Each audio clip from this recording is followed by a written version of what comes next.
मुगल बादशाह बाबर के नाम पर रखा गया बाबरी मस्जिद का नाम। बाबरी मस्जिद के निर्माण में किया गया था आधुनिक टेक्नोलॉजी का इस्तेमाल। और क्यों इस मस्जिद के चर्चे पूरे एशिया में मशहूर थे और क्यों गिराई गई थी अयोध्या की प्रसिद्ध बाबरी मस्जिद को गिराने वालों ने आखिर बाद में क्यों इस्लाम धर्म कर लिया था कबूल, और क्या वाकई में यहाँ पहले कोई मंदिर हुआ करता था, क्या कहते हैं इस बारे में इतिहासकार। बाबरी मस्जिद से जुड़े कई रोचक तथ्यों के बारे में आज हम बात करने वाले हैं, जिनके बारे में आपने पहले कभी नहीं सुना होगा। बस आप वीडियो के आखिर तक हमारे साथ बने रहें। सन 1526 में इब्राहिम लोधी को हराकर बाबर ने भारत के मुगल सल्तनत की नींव रखी थी। बाबर हमेशा से ही आधुनिक टेक्नोलॉजी का दीवाना था। भारत में पहली बार तोपखाने और बारूद बाबर ही लेकर आया था। सन 1527 में बाबर के प्रमुख सेनापति मीर बाकी ने अयोध्या में मस्जिद का निर्माण शुरू कराया और सन 1528 में ये मस्जिद बनकर तैयार हुई। मीर बाकी ने अपने बादशाह बाबर के नाम पर इस मस्जिद का नाम बाबरी मस्जिद रखा था। ये मस्जिद इस्लामिक वास्तुकला के आधार पर डिजाइन की गई थी, जो स्थापत्य कला और निर्माण शैली का एक अद्भुत मिसाल थी।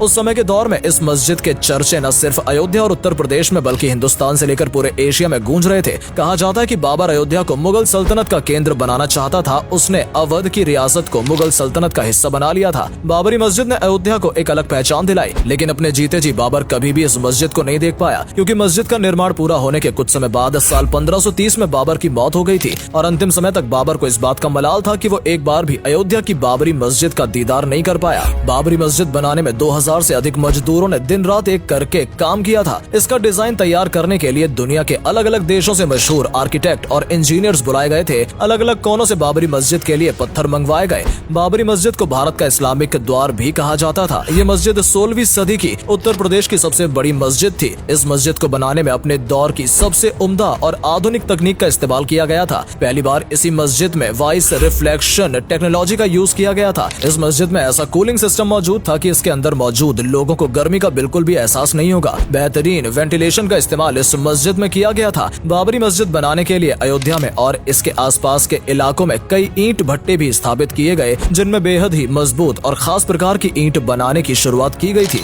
इसके बावजूद पूरे हिंदुस्तान में इन ईंटों का इस्तेमाल किया गया। बाबरी मस्जिद में रोजाना नमाज पढ़ने के लिए इमामों की नियुक्ति की गई थी। बाबरी मस्जिद अयोध्या की सबसे ऊंची इमारतों में से एक थी। मस्जिद में 200 फीट ऊंची एक मेहराब बनाई गई थी, जिसका इस्तेमाल अजान देने के लिए किया जाता था। मस्जिद का डिजाइन बेहद ही आकर्षक और लुभावना था। पूरी मस्जिद में 3 विशाल गुम्बद बनाए गए थे और इनकी खासियत ये थी कि कई गुम्बद के नीचे खड़े होकर कुछ भी बोला जाएगा तो उसकी आवाज पूरी मस्जिद में गूंजेगी। बाबरी मस्जिद अयोध्या की सबसे बड़ी जामा मस्जिद हुआ करती थी। इस मस्जिद में वजू के लिए मीर बाकी ने बगदाद से बेहद आधुनिक वॉश बेसिन मंगवाए थे, जिस पर खड़े होते ही पानी अपने आप आने लगता था। आज के समय के हिसाब से भले ही आपको एक साधारण टेक्नोलॉजी लगे, लेकिन करीब 500 साल पहले ये बेहद एडवांस टेक्नोलॉजी मानी जाती थी। इस वॉश बेसिन का निर्माण इस्माइल अल जजीरा द्वारा किया गया था और आज के समय में कोई भी इंजन काम नहीं कर सकता। उन्हें फादर ऑफ रोबोटिक्स के नाम से भी जाना जाता है। बाबरी मस्जिद में एक कुआं भी हुआ करता था, जिसका नाम शिफा वाला कुआं था। इस कुएं के पानी से लोग वजू किया करते थे और रोजमर्रा के कामों में भी कुएं के पानी का इस्तेमाल किया करते थे। न सिर्फ मुसलमान बल्कि हिंदू और अन्य धर्मों के लोग भी कुएं के पानी का इस्तेमाल किया करते थे। मस्जिद के ढांचे गिराए जाने से पहले तक इस कुएं से पानी निकाला जाता था। बाबरी मस्जिद कितनी खास थी, इसका अंदाजा आप इसी बात से लगा सकते हैं कि अंग्रेजी गवर्नर लॉर्ड विलियम बेंटिक ने भी इस मस्जिद की खूब तारीफ की थी। बाबरी मस्जिद के अलावा बाबर के आदेश से भारत में 4 और मस्जिदें बनाई गई थी। बाबरी मस्जिद के डिजाइन और निर्माण शैली का इस्तेमाल बाद में ताजमहल और अन्य कई इमारतों में किया गया था, जिनकी तामीर मुगलों द्वारा कराई गई थी। बाबरी मस्जिद का निर्माण एक पहाड़ी पर किया गया था, जो अयोध्या की सबसे ऊंची जगहों में से एक हुआ करती थी। बाढ़ के दौरान अक्सर लोग पहाड़ी पर शरण ले लिया करते थे। रोजाना बड़ी संख्या में लोग बाबरी मस्जिद में नमाज अदा किया करते थे। जुम्मे के दिन यानी शुक्रवार को मस्जिद में सबसे अधिक भीड़ देखने को मिलती थी। बाबरी मस्जिद को लेकर विवाद 19वीं सदी के मध्य से शुरू हुआ था। निर्मोही अखाड़े ने कहना शुरू किया कि बाबरी मस्जिद वाली जगह पर पहले एक हिंदू मंदिर हुआ करता था और उस मंदिर को तोड़कर मस्जिद का निर्माण कराया गया है। हालांकि इस बारे में आज तक कोई भी ठोस सबूत नहीं मिले हैं कि यहाँ पर पहले एक हिंदू मंदिर हुआ करता था। तुलसीदास जी ने अयोध्या में बैठकर रामायण की रचना की थी, लेकिन उन्होंने भी इस मस्जिद के बारे में या यहाँ पर किसी हिंदू मंदिर होने के बारे में नहीं लिखा था। ये बात जरूर सच है कि अयोध्या हिंदू धर्म के लोगों के लिए एक आस्था का केंद्र है, क्योंकि भगवान राम का जन्म इसी स्थान पर हुआ करता था। हिंदुओं के साथ साथ जैन और बौद्ध धर्म के अनुयायियों के लिए भी अयोध्या पवित्र स्थान के समान है। सन 1853 अयोध्या में पहली बार हिंसा भड़की। हिंदू और मुसलमानों के बीच खूब बहस हुई और दंगे हुए। अंग्रेजों ने जब दंगों को लेकर जांच पड़ताल की तो कहा गया मुसलमानों के हक में फैसला सुनाया गया। लंबे समय तक बाबरी मस्जिद को लेकर विवाद उत्पन्न होता रहा। सन 1934 में पहली बार बाबरी मस्जिद के कुछ हिस्से को नुकसान पहुंचाया गया, लेकिन अंग्रेजी हुकूमत के दौर में मस्जिद की मरम्मत करा दी गई। सन 1949 में मस्जिद में कुछ हिंदू मूर्तियां स्थापित कर दी गयी और वहाँ पर मूर्ति पूजा शुरू हो गई। जुम्मे के दिन ही मस्जिद में मूर्तियां रखी गई थी। हिंदू मुसलमानों के बीच मामला लगातार गर्माता जा रहा था। फैसला कोर्ट तक पहुंचा और कोर्ट ने कुछ समय के लिए मस्जिद को बंद कर दिया। बाद में सन 1986 में लोकल कोर्ट ने मस्जिद के एक परिसर में पूजा की अनुमति प्रदान कर दी,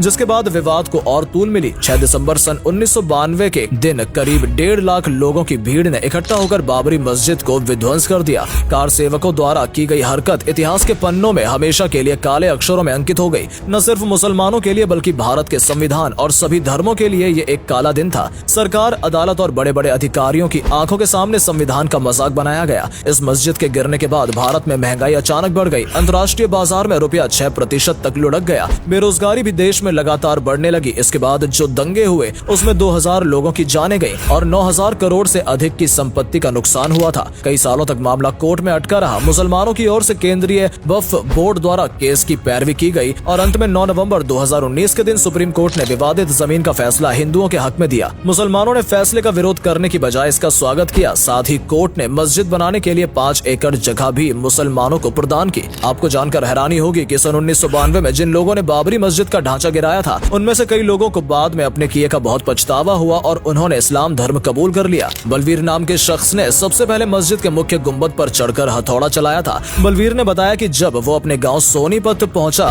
तो वहां उसका खूब स्वागत किया गया, लेकिन उसकी इस घिनौनी हरकत का परिवार वालों ने विरोध किया, जिसके बाद उसे एहसास हुआ कि उसने संविधान का और धर्म का मजाक बनाया है। उसे कानून अपने हाथ में नहीं लेना चाहिए था। बाद में बलवीर ने अपने साथी योगेंद्र के साथ मिलकर इस्लाम धर्म कबूल कर लिया और अपना नाम बदलकर मोहम्मद आमिर रख लिया और उसने मुसलमान महिला से ही विवाह किया और देश भर में 100 मस्जिदों का निर्माण कराया, जिससे बाबरी मस्जिद गिराने के पाप को धोया जा सके। इस तरह और भी अन्य कई लोगों को बाद में अपनी गलती का एहसास हुआ। तो दोस्तों, ये थी बाबरी मस्जिद के बारे में कुछ जरूरी जानकारी। इस पूरे मामले में सबसे ज्यादा हैरानी की बात यह है कि कोर्ट ने किसी को भी सजा नहीं दी और सभी आरोपियों को बरी कर दिया, लेकिन बाबरी मस्जिद का नाम इतिहास के पन्नों में हमेशा अमर रहेगा। मस्जिद की शौर्य, गौरव गाथा और शहादत को देश में हमेशा याद किया जाएगा। अगर आपको वीडियो अच्छी लगी हो तो इसे लाइक और शेयर अवश्य करें। आज के लिए इतना ही। आपसे फिर मिलेंगे एक नई वीडियो के साथ।